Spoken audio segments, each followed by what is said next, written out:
Tuesday. Happy to have you guys along. Zach Bingham is back in the saddle after a little over a week of being in Dallas and handling some other things as well. So glad to have Zach back and definitely appreciate Luke Worsham and Jack Gentry for stepping in over the last several days on this morning show. But we're going to have a good discussion again because we'll let Zach react to the Titans' overtime loss to the Jets since he didn't have the halftime and post-game show that was basically a disaster of a conversation because of how bad the Titans are playing. And then yesterday on Monday, reacting to all of that. And glad that Facebook is also back. I'm glad that Zach and Facebook both returned after a long hiatus from Zuckerberg yesterday. But going to have a good show because Mike Vrabel actually admitted that the Titans do have a red flag on the defensive side of the ball, and credit to our own Luke Worsham for pulling that out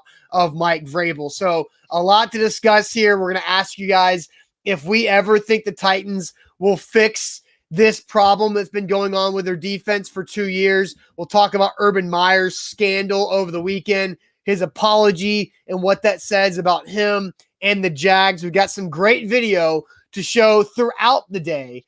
So that will be a good part of the show. And then we will do Tuesday sports trivia. So very excited about this show. Zach, welcome back. Hope you're feeling good. Yeah, I am feeling good. I didn't lose $6 billion in my hiatus like Zuckerberg, but I hadn't been back in my house for a week, so it was nice to sleep in my own bed last night. And refreshed, re-energized, ready to talk. I did get a chance to watch the game on Sunday. It is glad to be back in the saddle. And, for the chat, I missed you guys. I missed your banter. I missed your comments. And so we are live and we are back. And we're broadcasting on 4 different platforms, including Twitter, Twitch, YouTube, and on Facebook. If you're watching on Twitter, please retweet the broadcast. We need to pop up in your Twitter followers timeline. That would help us out a great deal. If you're watching on YouTube, subscribe to our YouTube channel. We got a lot of content, including Luke Worsham. Hey, shout out to Luke and Jack again. I'll double down on that. They did a great job filling in, got some great reps for our live show. And so they've been a great part of this company, as well as our other employees that did a great job over the last several weeks. But we're broadcasting live on YouTube. Subscribe there, and on Facebook, bottom left corner of your screen. Share now to public. Sharing is caring. Caring is sharing. Let's get this party started. Yep, let's do it officially. Welcome into A to Z Sports, powered by BetMGM. I'm Austin Stanley. He's Zach Bingham. Make sure you follow us all over social media. We are Nashville's on-demand sports talk network, and we go live every weekday morning at 8 Central Time, live on Facebook, YouTube, Twitter, and Twitch. Also hit us up on Instagram and TikTok. Let's thank our sponsors before we officially get going because they make everything happen for us and they help out you guys. Renters Warehouse Nashville and renterswarehouse.com, the professional landlords in the Nashville area. Mandu, the Pulse of Fitness, 1 15-minute workout equals 5+ hours in the weight room. Mandu.com, your first workout is free. Wilson County Hyundai, head to Lebanon to see what Wilson County Hyundai has to offer. Check them out at wilsoncountyhyundai.com. And the Bone and Joint Institute, boneandjointtn.org, the region's destination for comprehensive orthopedic and sports medicine care. We were live from Bone and Joint yesterday, Jack and I were, and the Titans are pretty banged up, so they could definitely use some extra love and care. But Zach, as you've missed the reaction to the Jets game, I know you and I talked Friday afternoon off the air, just having a post-meeting conversation about how we both felt like this game was going to be weird for the Titans, and we were both right, unfortunately. So I'll toss it to you and let you just kind of unleash and unload. Did you predict that? I wasn't there on Sunday. No, I did predict the Titans to win by a touchdown. I said it was going to be a touchdown game. I did say throughout the day several times on the shows. I would have picked the Jets to win. Really? I say that because we had that conversation. Yeah, but I did say throughout the morning and throughout that game of how it smelled really funny to me. That game just smelled weird. So I'll let you go ahead and unleash and unload on your opinions on what happened on Sunday in the Meadowlands. Well, I think 3 things. Well, I'll say 4 things, and it starts with A.J. Brown and Julio Jones being out. That impacted the game because on a slant route, Julio and AJ can get you extra yardage, right? They become a problem in open space. And the wide receivers that the Titans were dealing with, they can't do that. They physically, they don't have the skill set. And so that impacted the game. I don't think that changed the outcome completely. But I think the three things that I look at, we'll talk about the defensive mishaps later on in the show as we kind of dive into that lead. And I thought it was a great job by Luke Worsham. You know, he's our Titans reporter as well as Buck, and they do a very good job of reporting and diagnosing the problems. They're doing their job. And Luke picked out a problem that nobody was talking about, and I think that impacted the game. But here are kind of the main two. The offensive line play is a disaster. Lawan is not 100%. I don't know what percentage he is, but he's not playing up to the standard of him or anybody else or the contract that he is owed. So that is a massive problem. The fill-in guys, Ben Jones is banged the F up. Now, I'll get to that whole fiasco at the end of the game here in a second, but the offensive line, when you don't have receivers because they're out due to injury, you have got to play at such a higher level to help your quarterback. And instead, they played at either the same or a lower level, and we saw how quick they got to Tannehill so many times and put his ass on his back.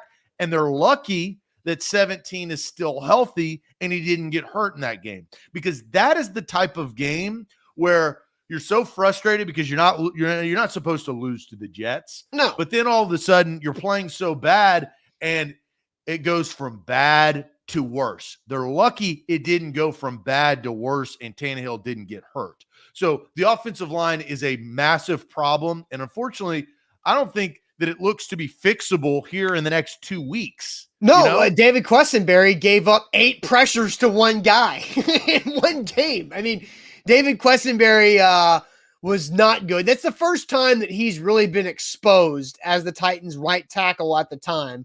But again, you're right. I don't know how they fix it because they can't just go sign somebody off the streets. And Jonnu ain't walking through that door to help Chip. Well, and Jeff Swain, who's trying to chip, is not any good either. Like, Jeff Swain missed a lot of training camp, and it's showing because he does not look as sturdy in his and holding his footing in his ground that he has in the past.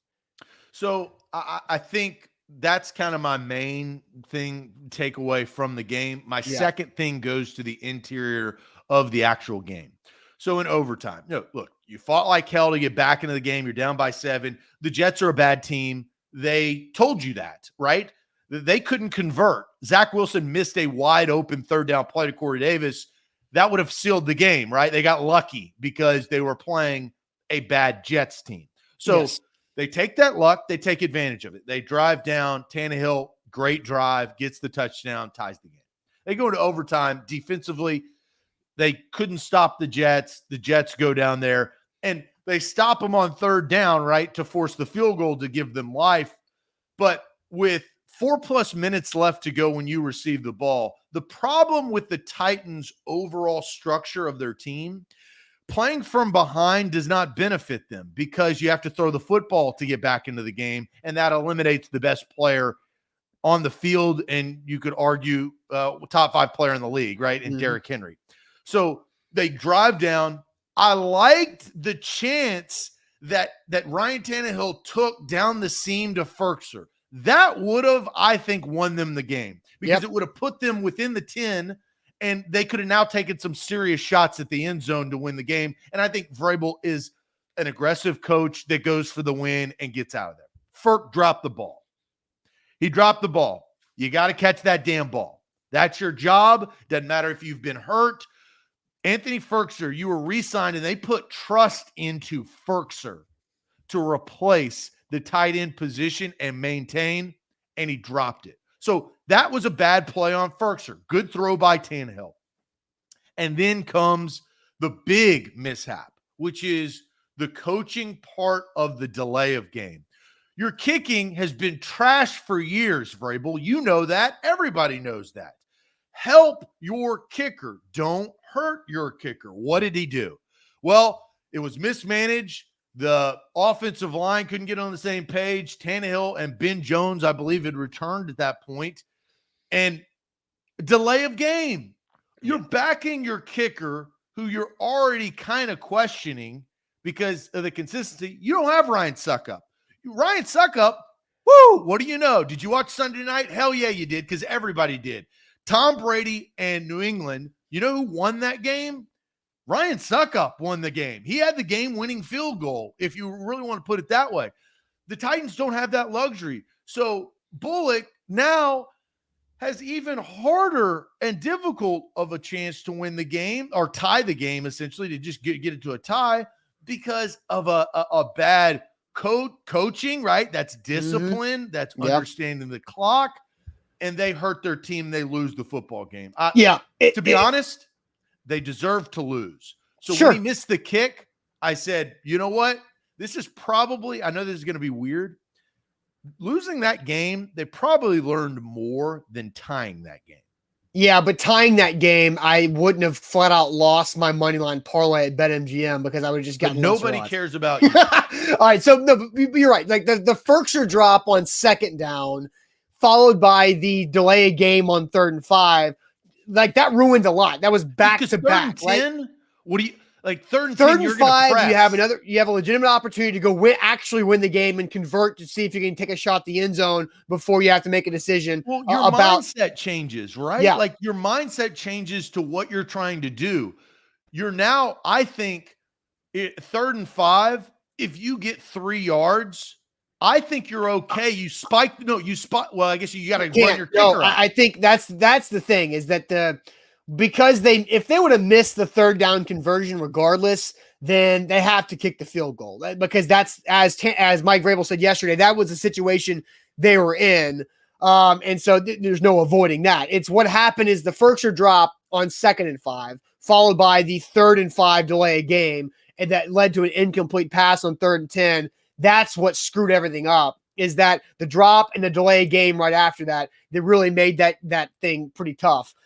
And through 4 games, you call it like you see it. Anthony Ferkser has been a disappointment for his role of what he was paid and he wasn't paid very much. Trusted he wasn't paid very much. So let's just say that he wasn't paid. He was paid like less than $2 million. It's not like he's being paid a lot. But has he been a disappointment? Yes, but just he has not been paid a lot. I didn't say a lot. You said a lot. You said for what he's been paid, making it sound like he got paid. He hadn't been doing $2 million worth of work. Yeah. You said a lot. I didn't say a lot. You put words in my mouth. Okay. I didn't say those words. The way you said it, it sounded like you were talking about him getting a big payday as a free agent. Which I never said payday. I don't know what the hell that's you're the way Zach. That's the way it came across. That's the way you interpreted it. I just said paid. He's not worth $2 million. And he's playing, you know what he's playing like? He's playing like a guy who worked like hell to make the team a few years ago and now got vaulted into a role that he's not ready for. Yes. And Bobby, thank you. That's what Zach implied by what you said. So anyway, I agreed with everything you just said.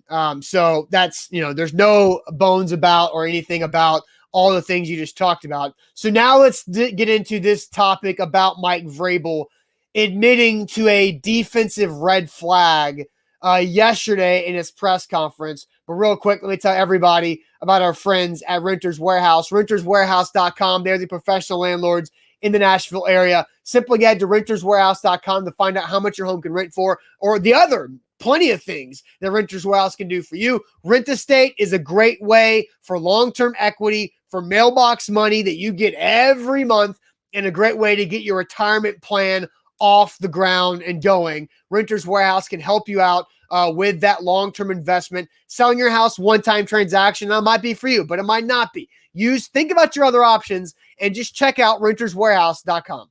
A to Z Sports, BetMGM. That is our title sponsor. You can see it right there in the middle of the screen. Use promo code ATOZ Sports. They are the king of sportsbooks. This year is great because their risk-free bet is up to $1,000 for new users. If you haven't signed up, download the app today and use the promo code ATOZ Sports. All right, so we want to know if the Titans will ever fix this problem that's been going on now for 2 seasons at least. And that is the fact that they play off the line of scrimmage on third down, where their cornerbacks and other DBs are playing behind the line of scrimmage. And I got to give a lot of credit to Luke Worsham, because Luke Worsham said and quoted Mike Vrabel from a couple weeks ago that they don't teach, they don't coach playing behind the line, behind the first down marker on third down. And Luke followed up with Mike Vrabel yesterday, and I thought a really good line of questioning from Luke. Here is how it went. Jets had a 3rd and 3 in overtime from the 21. They were spread out. Looked like you guys were running man. A couple of corners were at least 6-8 yards off the ball on 3rd and 3. Is that something that is a problem? No, I don't know. You know, man, I appreciate the question. I saw your Twitter, and I know you're going to take my quote like, yeah, we were wrong. Like, we should have been pressed and haloed, and, you know, I get all that. You know, we've done pretty well on third down, and, you know, you guys talk to me almost every day. You take what I say, and you guys can do whatever you want with it. We're going to go in there and coach it at 12:30. You know, Christian Fulton needs to be up and pressed, and, you know, it's 3rd and 10, and Rabbit needs not be 15 yards off. We're going to tell him that as soon as I meet with him. So there's Mike Vrabel's response. So I'm just going to put up on the screen. I think that's Zach's first time hearing that. But here is the play that Luke was referencing. This is 3rd and 3 in overtime at the 20-yard line.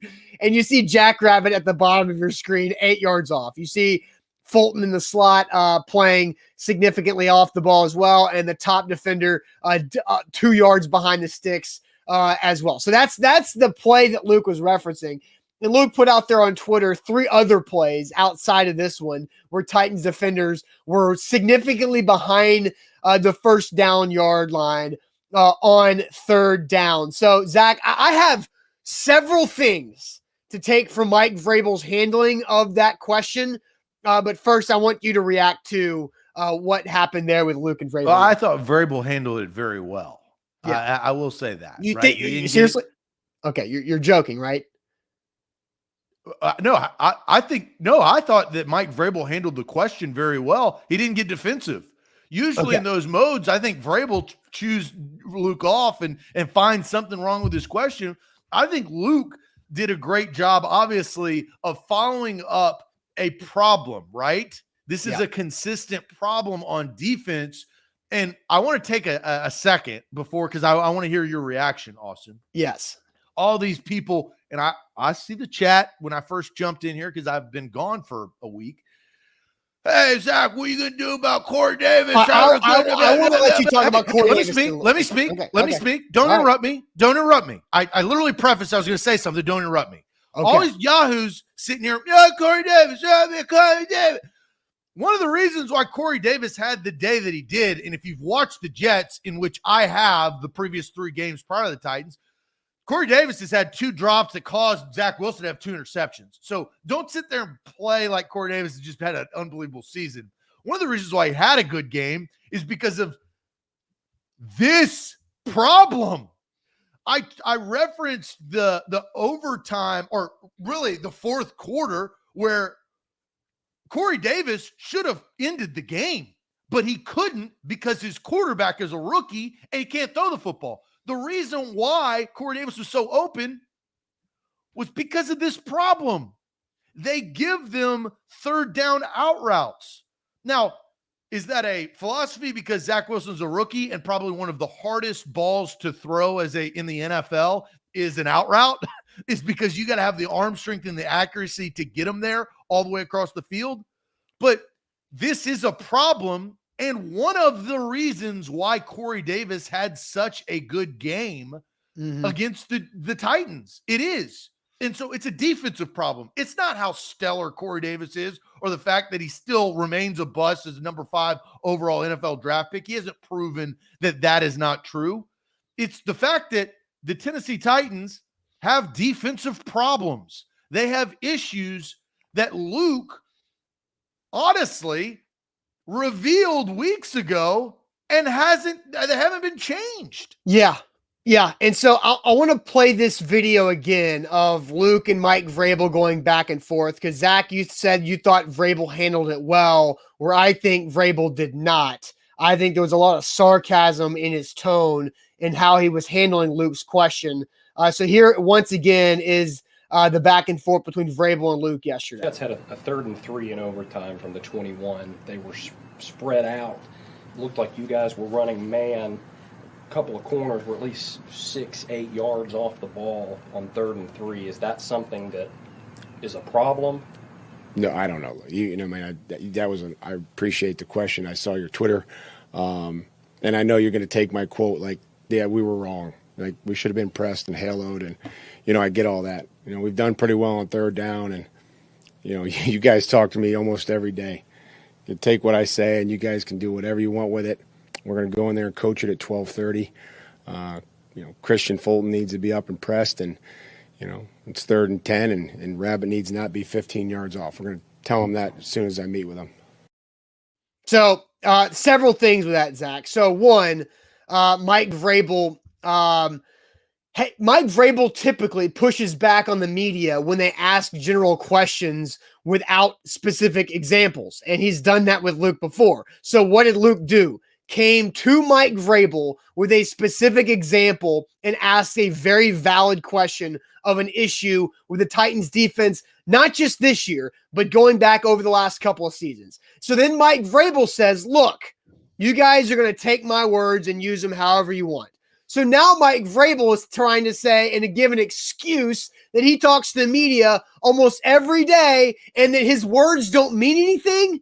When Mike Vrabel says 2 weeks ago, nearly verbatim, that they don't coach or teach their players to play behind the 1st down marker on 3rd down, and then a reporter follows up and says, you said this 2 weeks ago. Why is it continuing to happen?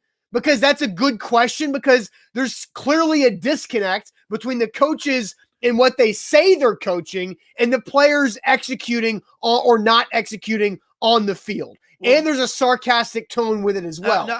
I think Vrabel handled it well because he said that they were going to go back, and he literally said, I'm going to go tell these players to continue to correct it. Now, Vrabel can only do so much. He doesn't play, right? He can coach, and it is the player's job is to listen. Now, we all know, as we run a company, not everybody listens. And I pull my hair out when people don't listen, right? Mike Vrabel is probably the same way. The other thing, as you know, Austin, Vrabel tried to tell his best story. And his best story is they have improved on 3rd down. They've gone from dead last in the league to 13th in the league. Now, against the Jets, you can't give up 3rd and 3 because you cut Jonathan Joseph. I think I would say 60%, 40% was because of his age. 60% was because he played 12 yards off the ball, but he played 12 yards off the ball because he was so old, right? So, like, they know that this is a problem. I'm curious to see, is Vrabel teaching them and they are not doing it, or is Vrabel and the defense just letting it go and not making it emphasized? Yeah, right. And again, I don't have the video of this because Luke followed up several minutes later and asked about, Luke was fair about it. And I think Vrabel appreciated the fairness because Luke followed up with. And Luke didn't take a victory lap on Twitter or anything either. But Luke followed up by asking Vrabel about when there are bunch coverages. How do you want the defensive backs to play, not bunch formations, not coverages. When there are bunch formations with wide receivers, how do you want your DBs to play layering in depth so they don't get picked? So Luke asked that question as a follow-up, which is doing a good job as a reporter in being fair, asking hard questions, and trying to hold the coach and the players and the team responsible and accountable for something they said they would not do 2 weeks ago that they did, and it burned them in a loss. Look, the Titans allowed the Jets to pick up that 3rd and 3. It actually ended up in a short yard catch from Jamison Crowder on the bottom of the screen there. And then a couple of yards after the catch, got it to a 1st and goal situation. Inevitably, a great play by Danico Autry stopped that from becoming a touchdown on 3rd and goal from the 1. But again, the overall problem is that the Titans are giving their opponents free yards on third downs. And a lot of times those free yards are enough to convert the first down that keeps them off the field. Yes, they have been better on third down, but they're making it so easy on quarterbacks, especially a rookie quarterback who not only had a career day, but Zach Wilson had the best statistical game of any of the rookie quarterbacks so far this season. And of course, the Titans defense, it was the one that allowed them to do it. Yeah, and that's been a problem. And you know what? They got to fix it, because they got to fix it by week 6 and week 7, because Josh Allen with Stephon Diggs and Patrick Mahomes with Travis Kelce and Tyreek Hill will eat your dinner on Monday night and your lunch on Sunday afternoon. So they're not going to make that out route. The game's over. And I always go back to that. The game is over if Zach Wilson can make the throw. And the reason why is because he was wide open because of this problem. Yeah. Right? Yeah. And again, I know we keep complimenting Luke, but we need to keep complimenting Luke because he is bringing up, we talked about and I think we've covered the 3 main things, the 4, right? We started with AJ Julio out. You knew that. You can't do anything about it. But the defense that we're talking about now, the delay of game, which really hurt them, and the offensive line, they can't block a glass of water. Those 4 things got the Titans to 2-2 when they should be 3-1. Right. So let's go ahead and ask you guys this question. Will the Titans fix this problem that's been going on for 2 years? Will the Titans ever fix their off coverage problem that has now been going on for 2 years? So I want to go ahead and get this because, the last thing I'll say to involve Luke, Will Compton quote tweeted Luke on Sunday after Luke said that he trusted Vrabel to not lose this game to a lesser talented team. Will Compton quote tweeted Luke and said, "Luke, grow a sack." Well, Luke has a sack, and he steps up to Mike Vrabel face-to-face and asks questions like that. What does that mean? For Will Compton, that he was in his feelings after his best friend lost a game to somebody that he shouldn't have. That's what it means. Oh, so he's butthurt. Yes, yeah. And everybody in the replies to Compton's tweet told him to get over it. and that Luke brings that to Mike Vrabel every week as a young reporter in this league who doesn't back down to a macho man, Mike Vrabel. Yeah, and look, you talk about bias. Grow a sack when your boy in the bus has a bad game, right?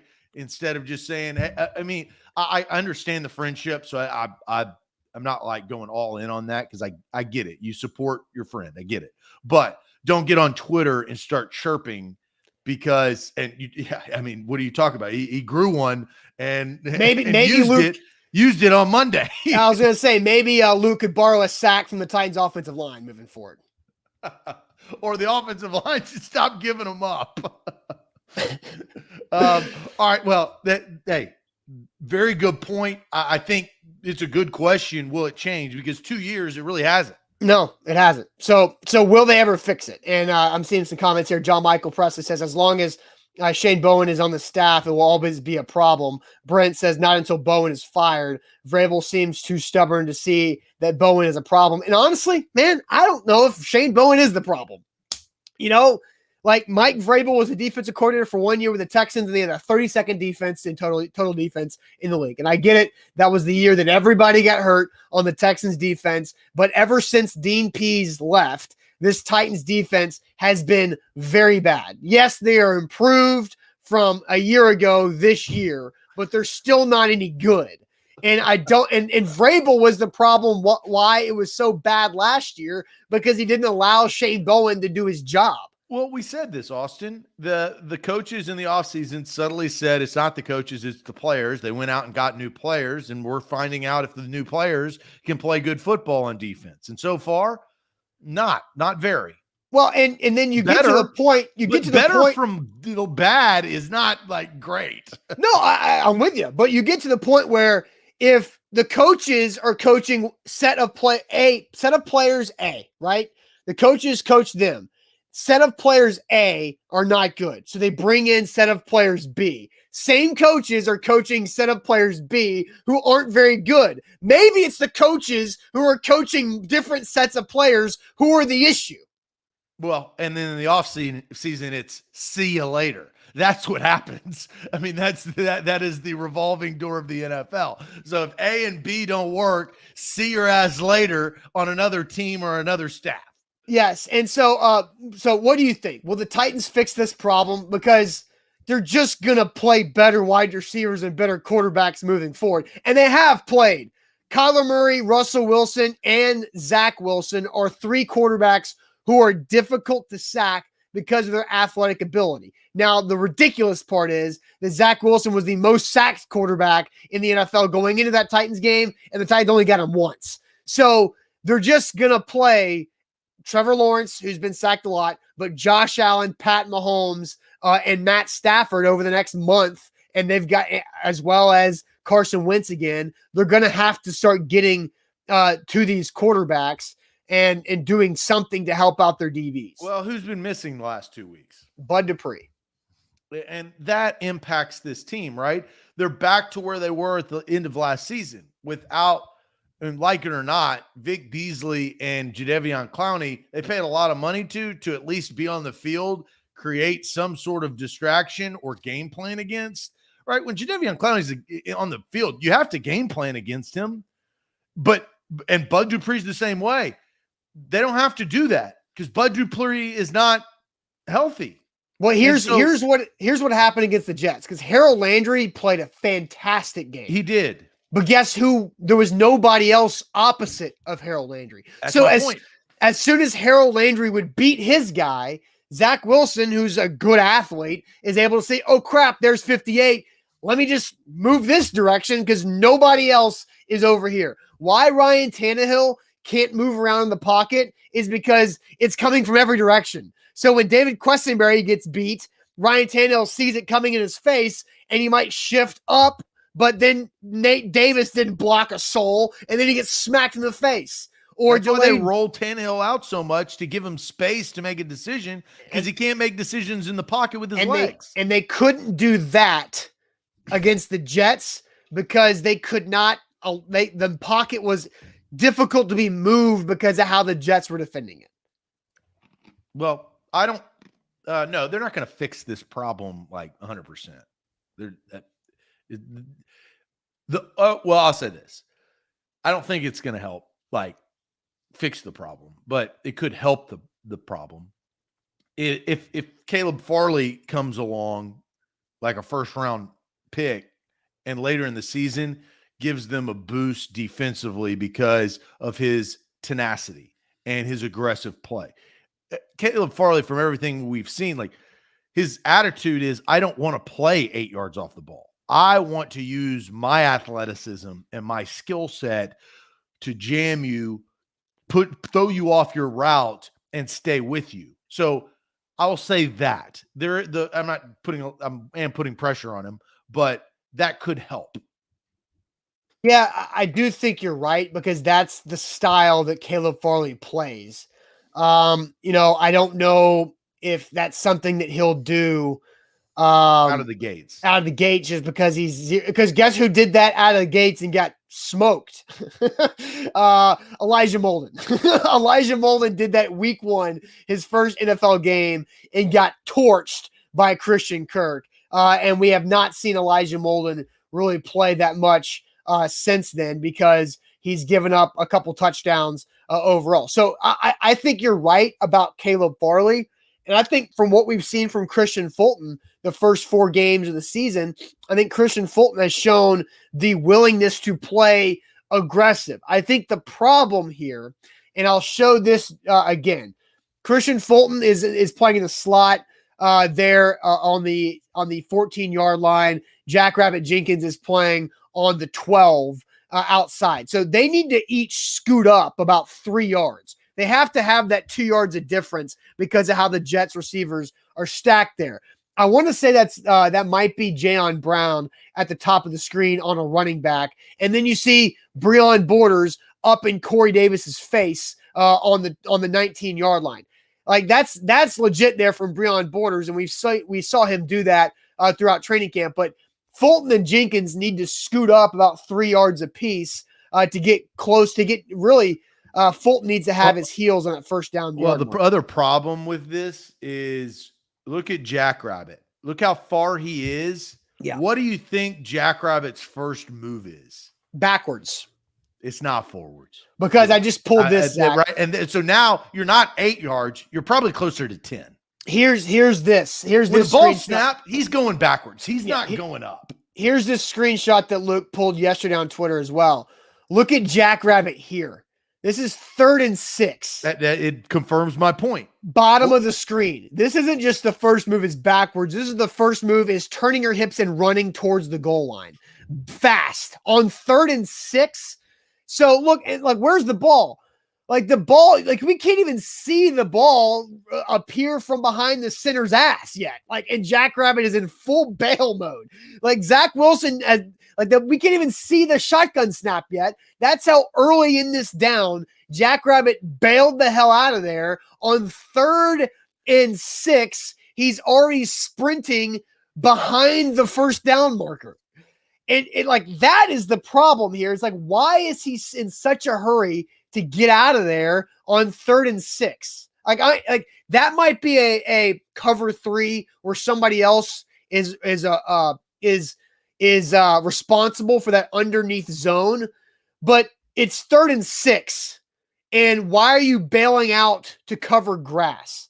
I listened to Blaine Bishop yesterday on Blaine and Mickey, and he always said that coaches told him, if you're playing zone, your job is to not cover grass. Your job is to cover somebody in the grass that you're responsible for. And so Jackrabbit is sprinting back to simply cover grass for no freaking reason on 3rd and 6 like this. It's really bad. Yeah. Well, and I think, as we've said, Luke exposed something a week ago, 2 weeks ago, and now it's still being exposed. The deadline is week 6 and 7. It will justify your playoff positioning. That's it.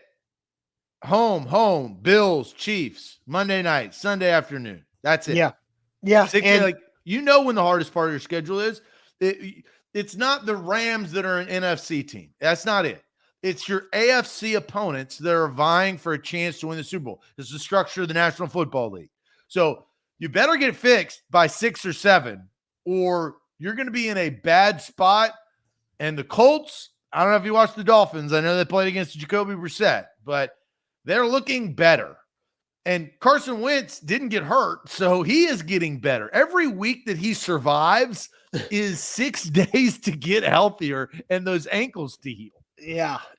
And the last thing I'll say on Janoris Jackrabbit Jenkins, I've said this before, if you're going to force everybody in the organization and that covers the team to call you by Jackrabbit, you got to step up and play.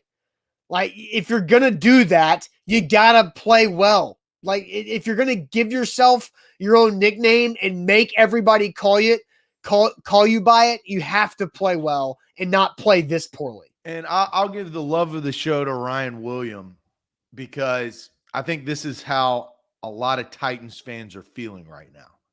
And he says the Titans are in big trouble.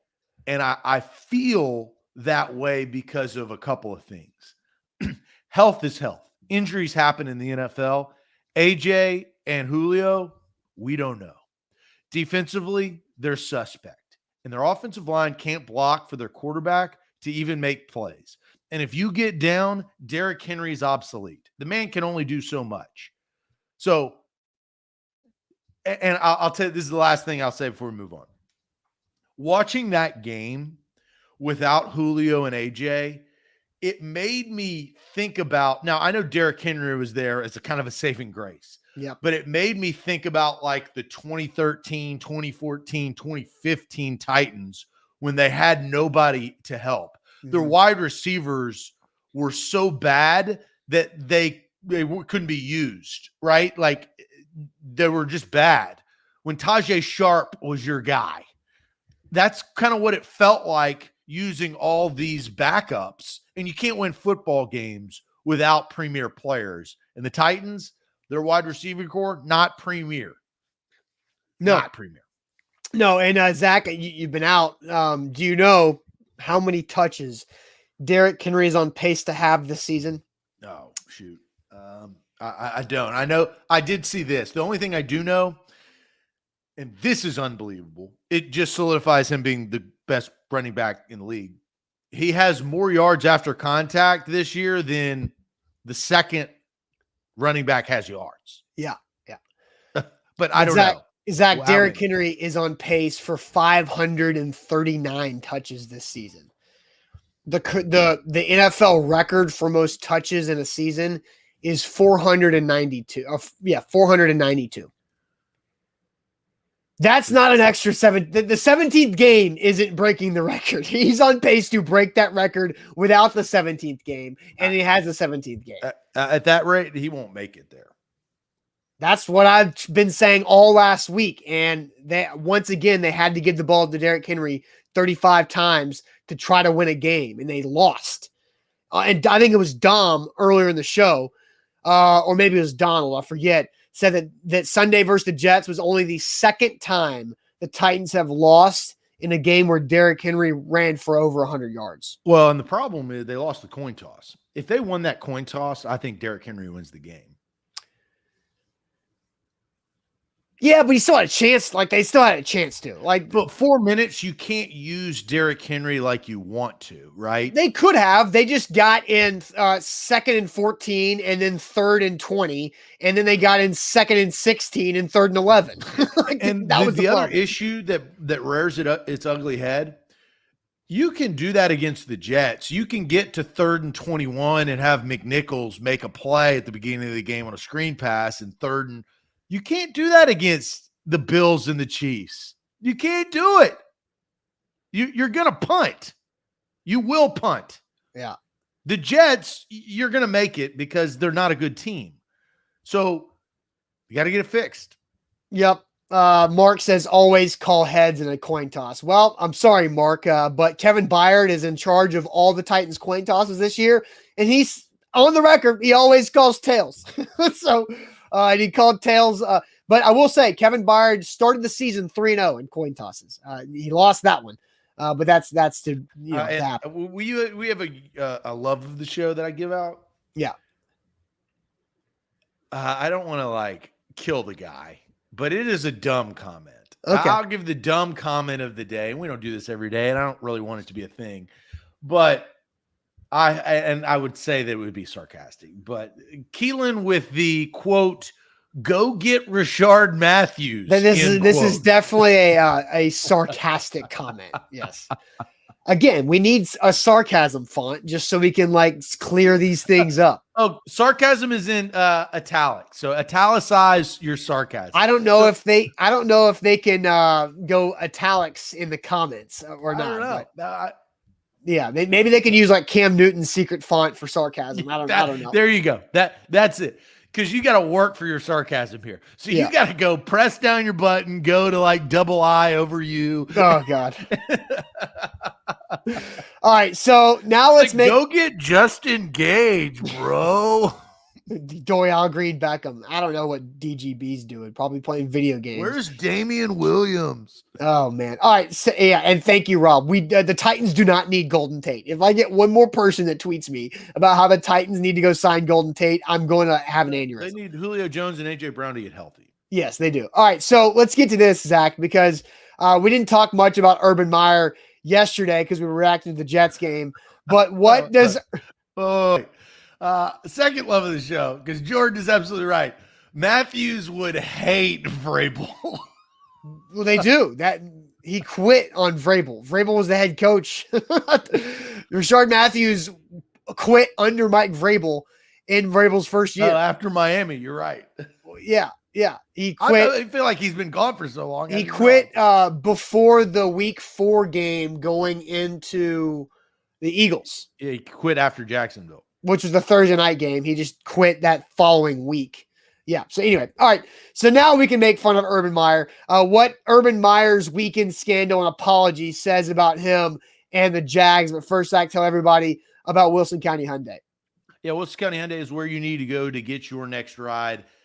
They've got you hooked up. Whether it's the Sonata, I own a Sonata. I love my Sonata. Whether it is the Elantra, whether it is the Palisade, you got to love that Palisade, full-size SUV, third row seating, all the bells and whistles. They've got the inventory for you. Go test drive one today. Quick trip down I-40, exit 236. That is wilsoncountyhyundai.com.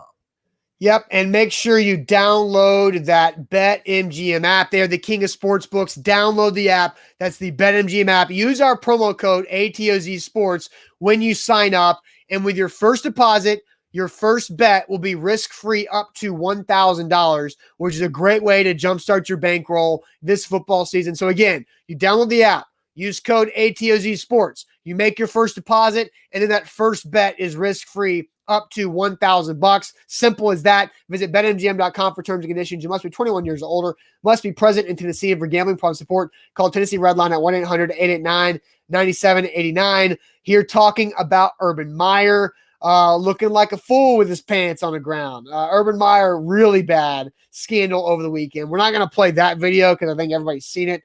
Urban Meyer seen on the dance floor at a bar in Columbus with a young female grinding up on him, and that him was not his wife. Yes, that was not his wife, not Shelly Meyer. That's the key. The key is that last line. That was not his wife. Yes. So here is Urban Meyer's apology yesterday. That is quite the minute 52 seconds. Yeah, I just apologize to the team and staff and for being a distraction, just stupid. And so I explained everything that happened and owned it, and just stupid. Should not have myself in that kind of position. Urban, did you fly back with the team, or did you stay in?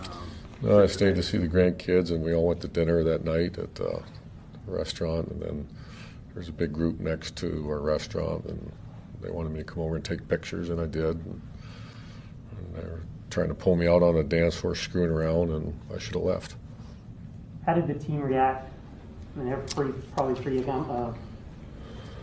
reactionary. Or, how did they take it, your apology? Well, I've always been so defensive of them. I remember when Trevor told me he was going to go to Vegas for his bachelor party. I mean, I was just, my gosh, man, be careful and surround yourself, and because I've seen this happen, and I just. So the team. I spoke to a bunch of leaders one-on-one. Spoke to all the players. They're good. They were focused on Tennessee, and I apologized again for being a distraction. And a coach should not be a distraction. How about your family? Did you feel a need to apologize to your family? Yeah, of course I did. Yeah, that's not me, and that's. Oh yeah, they were upset. Have you talked to Shad Khan about it, and what was that conversation like? I did talk to Shad, and very supportive, and Trent, I talked to him obviously at length. Right when I got that phone call that night, the next night. This is after. That was tough. That was a tough scene for Herb right there. And really, there were a couple things that stood out to me of like, my gosh, Urban Meyer is exactly the sleaze bag that I thought he was. The first words that should have come out of his mouth is that he apologized to his family for embarrassing his family, not talking about the team or the players and the coaching staff, but he should have first come out and said, I apologize to my family, to my wife, to my daughters, and how I've embarrassed them. Then you can move on to your team and staff who you said was a distraction, right? And then taking your first overall pick quarterback, who is we all know is a pretty good straight-laced dude, and saying, my God, Trevor, be careful in Vegas, and just throwing him under the bus because nobody knew that Trevor Lawrence went out to Vegas on his bachelor party, which is totally fine, but nobody knew that or needed to know that Urban just aired out there for his own sake. Just really, really, really cringeworthy from Urban Meyer. Well, I think I'll simply say this because, as you get older in life, you have more responsibility, right? You're not kicking the ball, you're holding the ball over your head, right? That's just how it is. And when you're a coach, you're making a lot of money, you're in the spotlight, and now, and as a ton of people in the chat have said, everybody's got cell phones with video cameras on it. You have even more of a responsibility to set an example for not only your team, but as you referenced, your daughters, your family, like your children, if you have children, your employees, if you have a company. Like, they look up to you because when you ask somebody to do something because of the hierarchy of where you are, whether you're a parent or your boss, like, those words should mean something. And when you get into this situation, those words mean less. And now Urban Meyer is going to have to play catch up. And catch up with trust is never good. Now, unfortunately, when you screw me over, you're probably dead to me, right? If I played for Urban Meyer, now anything he says to me, I'm going to kind of take with a grain of salt because he has ruined the trust. He didn't set the right example. He's not doing the right things. So how are you going to get mad at me on the field or whatever and yell at my ass? And so I would say this is a massive setback for the rebuild of the Jacksonville Jaguars, because they'll find better players, but the players they have now, a lot of trust has been lost because you just have too many players on the roster, right, that can think for themselves and say, look, everybody questioned this guy in the first place of coaching in the NFL. Now, we'll hear Marcus Spears of what he has to say. This is a big setback for the Jags because their fearless leader that was supposed to come in and save the franchise has been making a lot of mistakes of recent. Yeah, so Zach, I think you jumped the gun. We'll get to the Marcus Spears video in a second. I think you jumped the gun on the dumbest comment of the day because Larry says this: who gives a bleep? He's out having fun, was dancing, wasn't like he was sleeping with young girl. Can they not have life outside of football? What's wrong with these people in America? And then Larry follows up and says, just stupid. I guess everyone is so perfect. Larry, and then Larry says, bullcrap. I bet the players were like, yeah, coach, get it. Larry, you are missing the entire point. Like, sex isn't the only form of cheating on your spouse. You don't have to get to that for it to be considered cheating or a bad thing for you personally. So, Larry, you can get the step because that's the dumbest thing I've heard.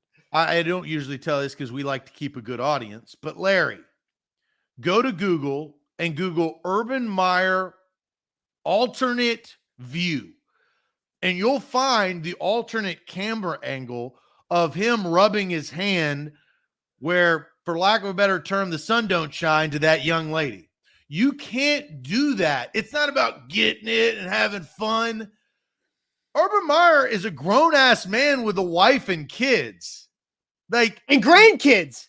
This whole thing started because he went to dinner with grandkids at his restaurant in Columbus.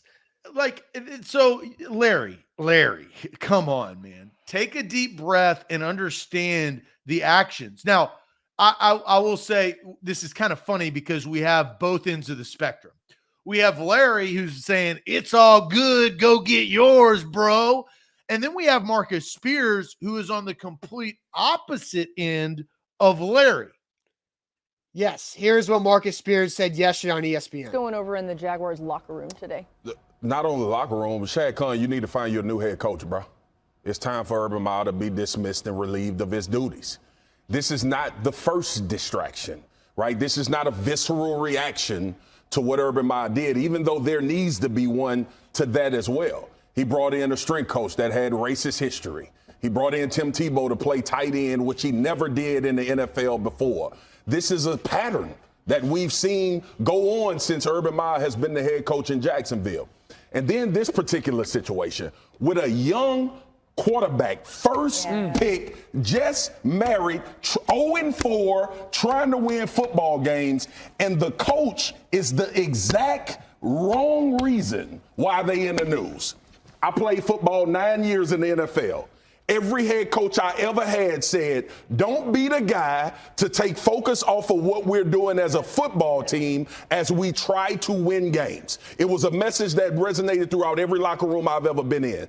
Shad Khan, you on the clock, bro. It's time for you to find another head coach for the Jacksonville Jaguars. And it needs to start like right now, like today. That's pretty strong there from Marcus Spears. I mean, do you agree with it? I don't agree with the firing. I think that's an ESPN extreme, as we call them, right? I think Marcus Spears, and he if he believes that, that's fine. I think that's too much. Urban Meyer should have everything that is currently being done to him happen to him, right? He's being criticized. He's all over the internet. His kids and his daughters and his wife are taking the brunt of this. That should happen, because how does that make Urban Meyer feel, right? They're 0-3 too. It's not like they're 3-0 or they're 0-4, I guess. Yeah. They haven't won a game. So that on top of things makes it worse. I don't think he should be fired, but I think he deserves everything and all of the negative attention that he's currently receiving. And here's the big thing. There was a lot of doubt coming into this experiment because of what happened with Nick Saban, right? And John Calipari and Rick Pitino and all these great college coaches. They go dip their hand in the professional leagues, and then they say, the water's too warm. I don't like it. I go back to college. The NFL is the hardest sport to be successful at. Why? Because you have to get grown men to play against other grown men at the highest form of competition. So there was a lot of doubt coming into this experiment. Now there's even more doubt because he has messed up. And Marcus Spears said this correctly. All the things that has happened in the last few months, those aren't good. Those aren't positives. And those create more doubt. Yeah, I don't think this will be the thing that gets him fired, but it's the next notch on that meter, right? It's if there's a hot seat fired meter, it moves up another rung because of the strength coach fiasco. The Tim Tebow thing was a complete joke, but I don't think it's a situation that adds another notch to that. But this maybe goes up one or two notches because it's just something that's irresponsible. And I do think Dom has a good idea. He goes, I hate to say this, but if he wasn't Urban Meyer, he would be gone by now. He would be fired today.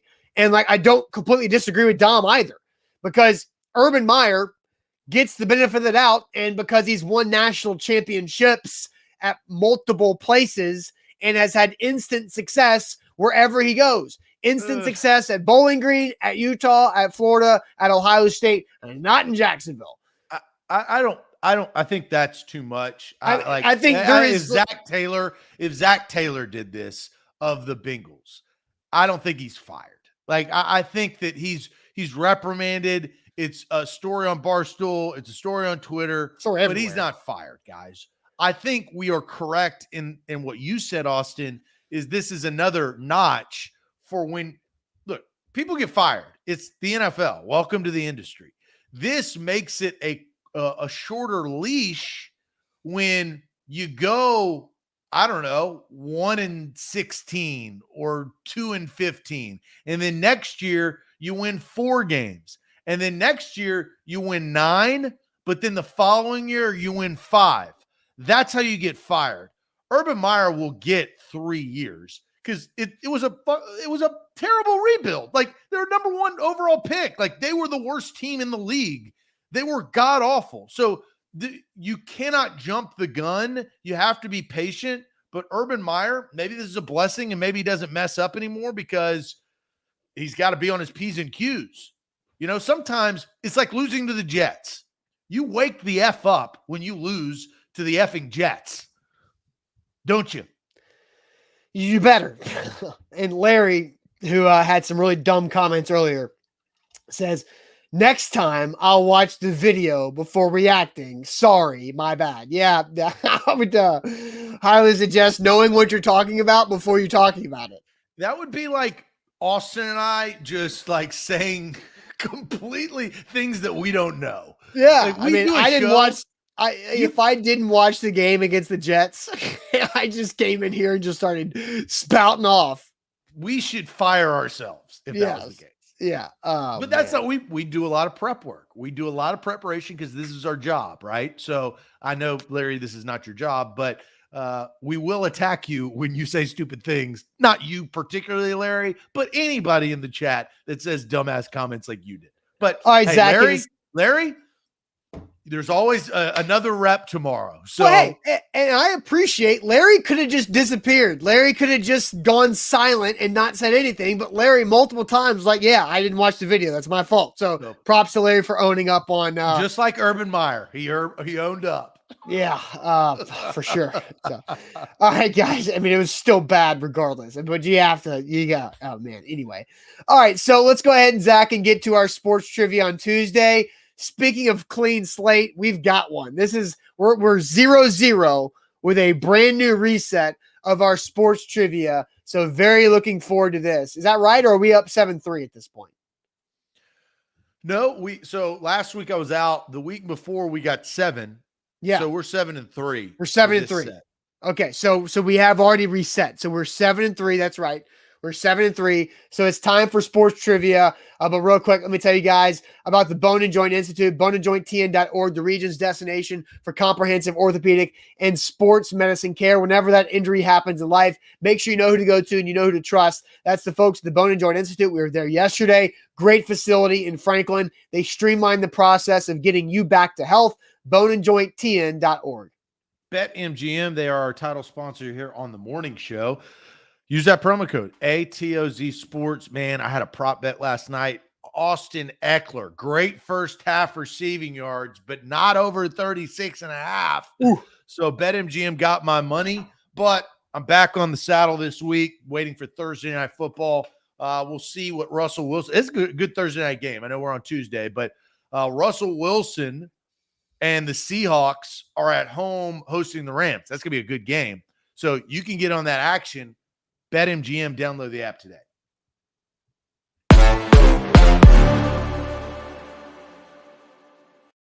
All right, time for sports trivia on this Tuesday. Zach, you've got it. And assist to Jerome says, don't forget to do the trivia animation, Austin. So there we go.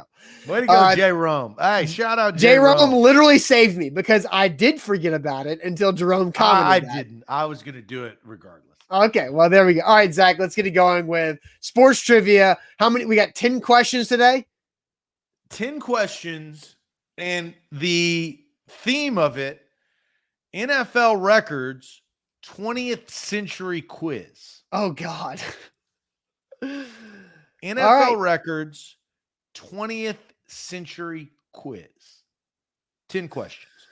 Now, again, this is a new type of trivia. We literally went through about 1,500 questions before. Yeah. Now we're on a new wave where we get 10 questions. We won't know our grade until the very end when I push submit. Yep. And it is what it is, right? No Googling. No Googling. All right. And I will say, like, these trivia questions, they're not like up to date October 5th, 2021. So I think we'll have to do some maneuvering around that. But we start with this.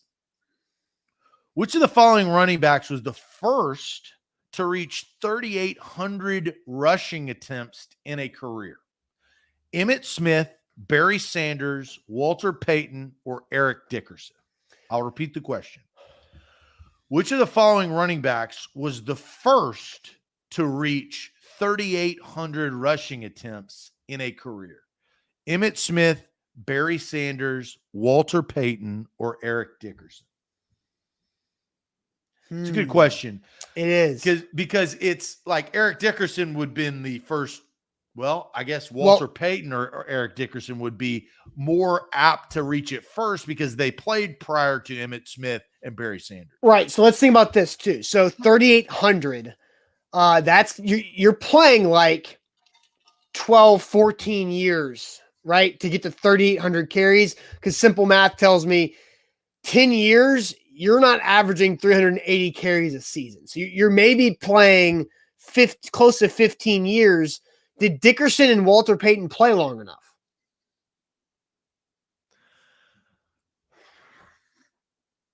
I think Dickerson did because he's high up there on rushing yards. Well, so is Walter Payton. He was the number one.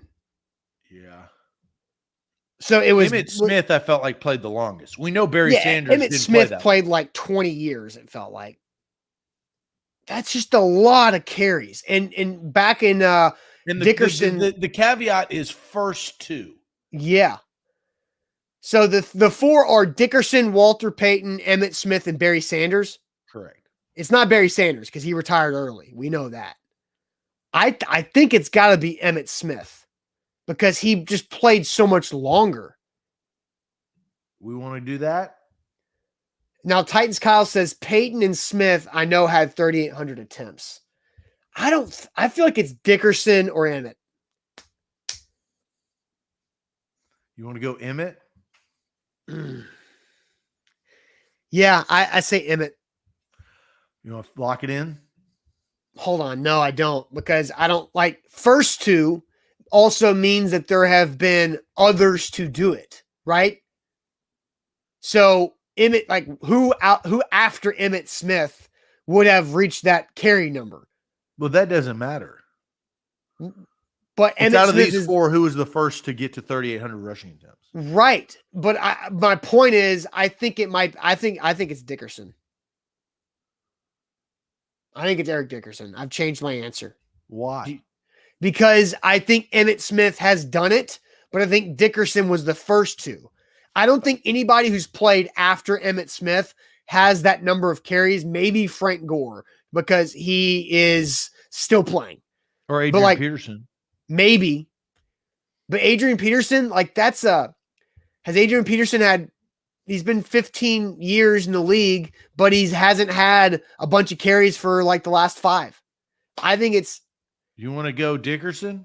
I think it's Dickerson. Oh man. I personally, I haven't said a lot on this. I think it's Walter Payton. All right. Then I don't know why. But it's a gut. I don't know why. Then let's go with Walter Payton. But let's go with sweetness.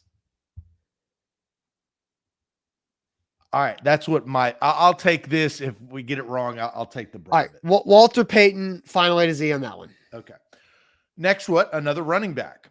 Which running back gained the most yards in one season? Eric Dickerson, Earl Campbell,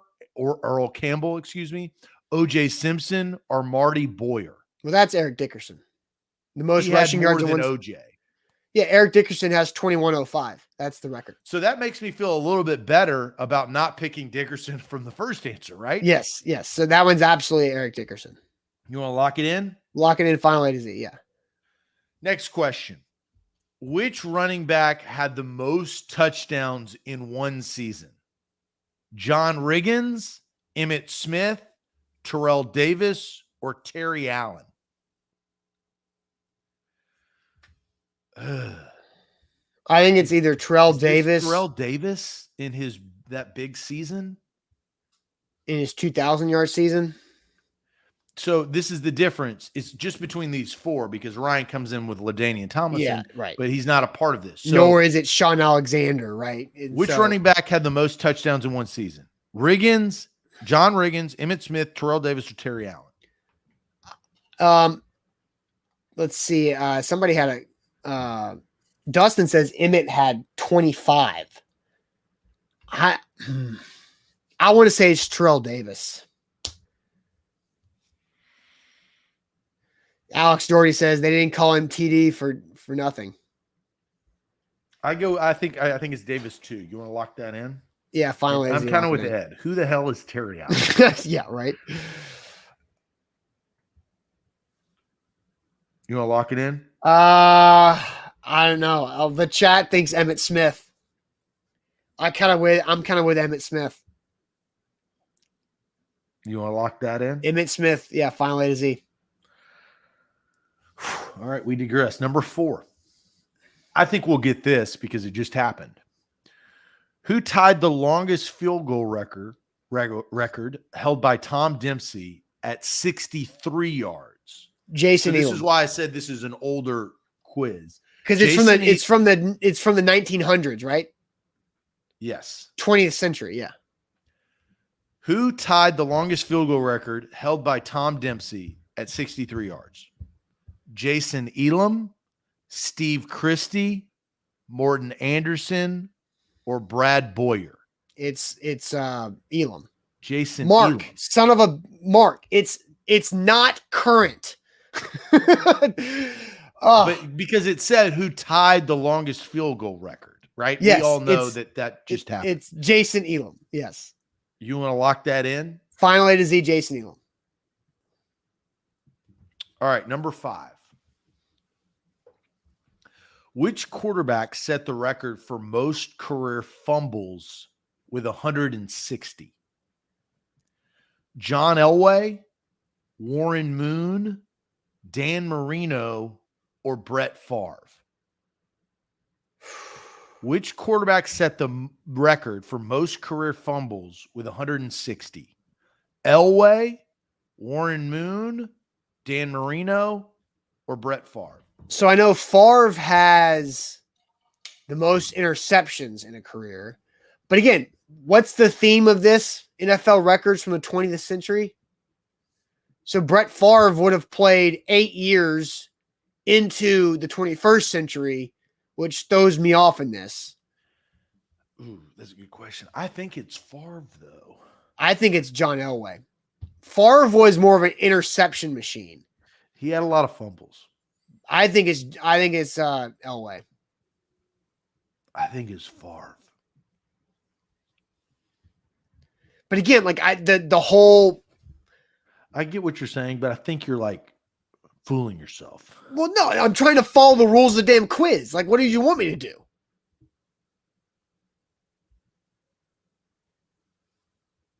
And Warren Moon also played a lot in the CFL, and so that hurts him. I think it's Favre. We got Favre or Moon. I think it's either Elway or Marino because those guys played for a long time in the NFL in the 20th century.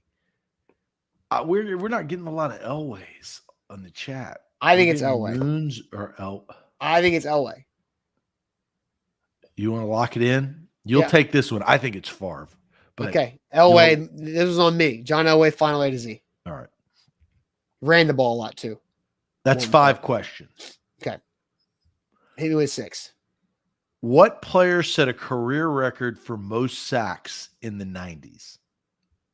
Bruce Smith, Reggie White, Mike Stockney, or Derrick Thomas?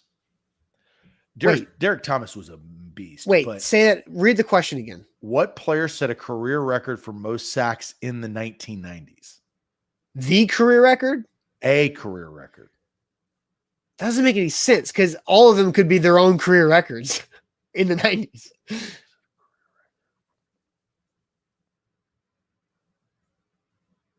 Is it Reggie White? Because I don't think it's either Bruce Smith or Reggie White. Yeah, Bruce Smith did it deeper into the 2000s. Yeah, I think it's Reggie. Yeah, because Derrick Thomas, I don't think played long enough, unfortunately. So I'm going to say it's Reggie White. Final A to Z, Reggie White.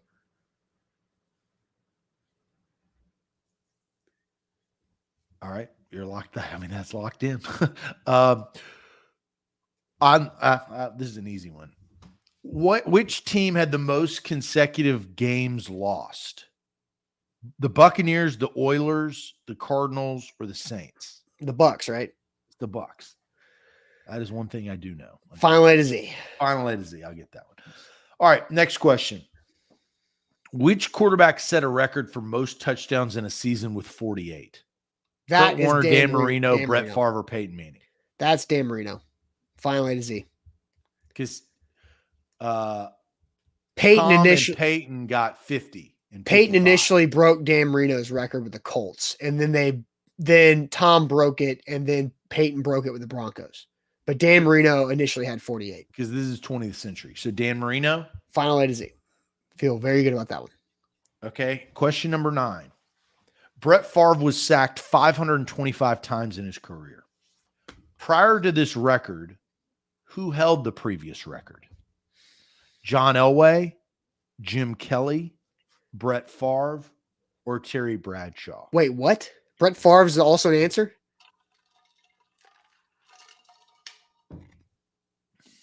Read it That didn't again. make any sense. Brett Favre was sacked 525 times. Prior to his record, who held the previous record? Well, it's got to be one of the 3, John Elway, Jim Kelly, or Terry Bradshaw. Well, we know it's not Joe Theismann. Elway, Kelly, or Bradshaw?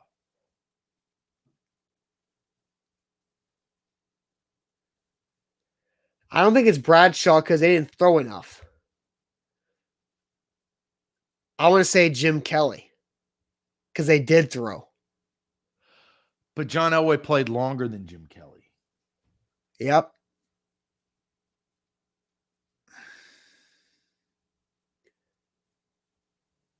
Elway is a good one, but I feel like we've already had an Elway answer in this quiz. I think you're wrong on that answer. Yeah, well, now because they bring up Brett Favre's career that was beyond the 20th century. Like they're not following their own rules with this. What does the chat say?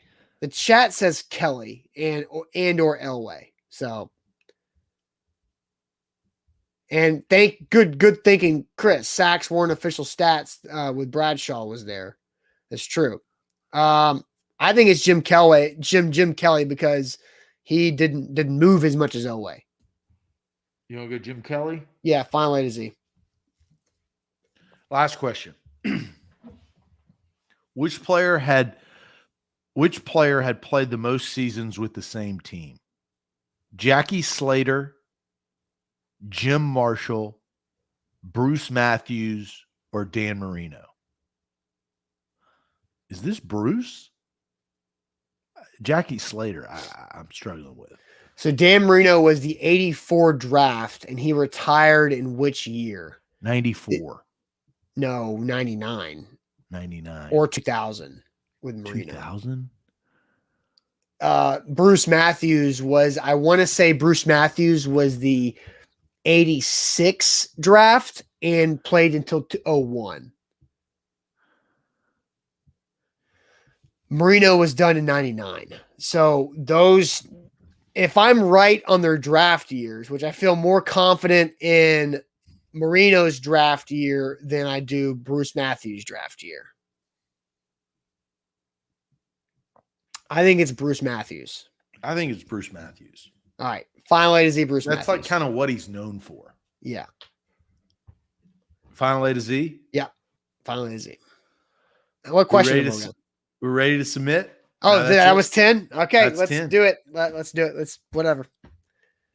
See how it goes. Submitting the answers. Question 1. Which of the following running backs was the first to reach 3,800 rushing attempts in a career? We answered Walter Payton.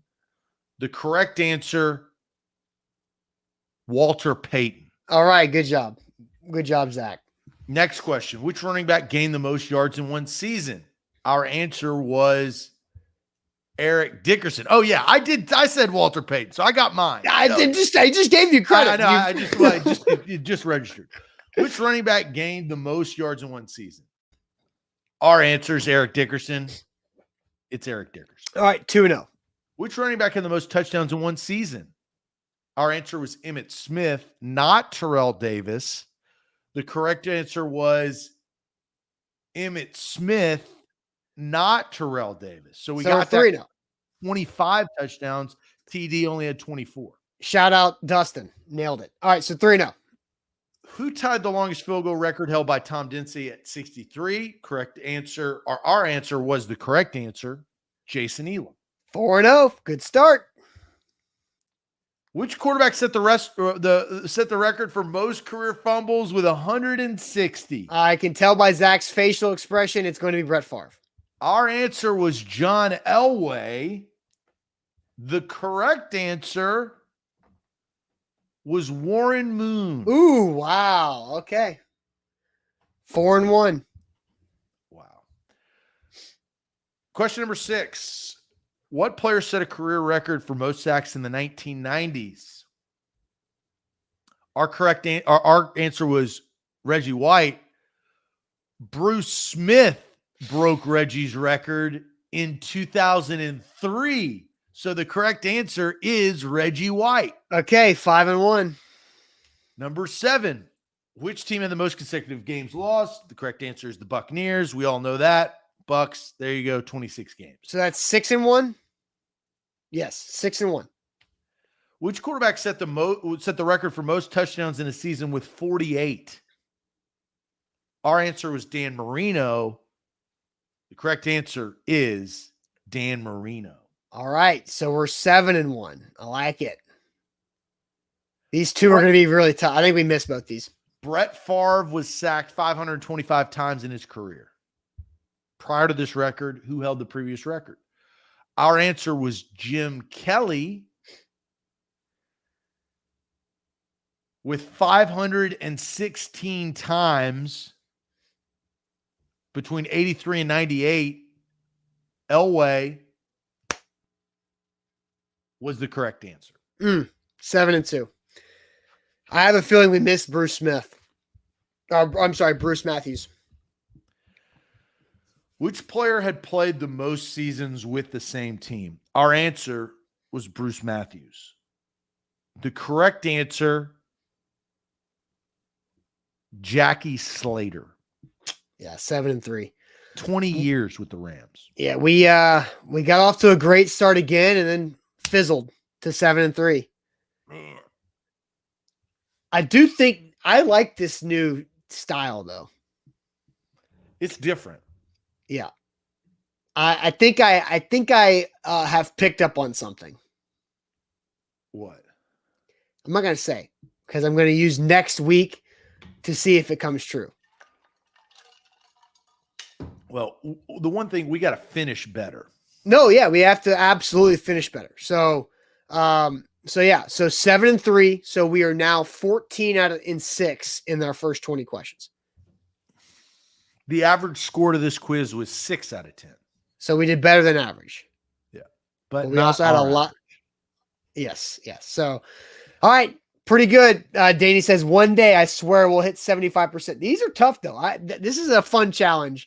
For sure. Dom said, bro, I legit missed every question. I don't think y'all should use my help no more. All right, guys. Hope you have a great rest of your Tuesday. Glad Facebook is back. So hit up all of our content, A to Z Sports.com, A to Z Sports National.com. Buck Rising will be back tonight for A to Z Sports Primetime after his travel day was hysterical and hilarious yesterday. Zach, I don't know if you followed up on or saw what happened with Buck's travel. Yeah, So Buck was in I'll just go through it real quick because it's funny. Buck was obviously covering the Jets-Titans game in New York. So he did his radio show, and his plan was to leave New York, and he was going to be home in time to do A to Z Primetime from home last night. So he's using this new Hopper app that it was suggested to him to save some money here and there. So he went from New York to Miami, then got delayed in Miami. Never go to Miami. You always get delayed. I've spent 48 hours sleeping in the Miami International Airport. Never go to Miami. It is hell on wheels. So he went to Miami. His flight got delayed initially to where he was not going to be home until 10:45. Then they board the plane. Then he texted me and said a catering truck is stuck underneath the plane. And so they had to deboard the plane that was already delayed several hours. And then he had to go. I don't even know. I haven't talked to him. The last time I talked to him, he was deboarding the plane at like 8:30 or 8:45. And I don't even know what happened. And then he also said the power was out at his house in Nashville, and his girlfriend was having to make sure the cats had food and water without any power. And they were trying to figure that stuff out. So Buck had a day yesterday. Well, I'm sure he'll talk about it at some point. But he had to do A to Z Sports Primetime from the Miami airport terminal wearing a mask and pull that off because you have to wear a mask in an airport. But it was It was Unless funny. you have a bottle of water in your hands, then you don't have to wear a mask. Yeah, but he also said that he was like talking about the Jets and the Titans and Mike Vrabel in the middle of the Miami airport. Zero context with people just around him wondering, what is this crazy guy doing talking to his computer about two random teams in Miami? It was very, very funny. Very funny. But all right, guys. Hope you enjoy the rest of your Tuesday. We'll be back Wednesday morning for Throwing Shade. We'll see you.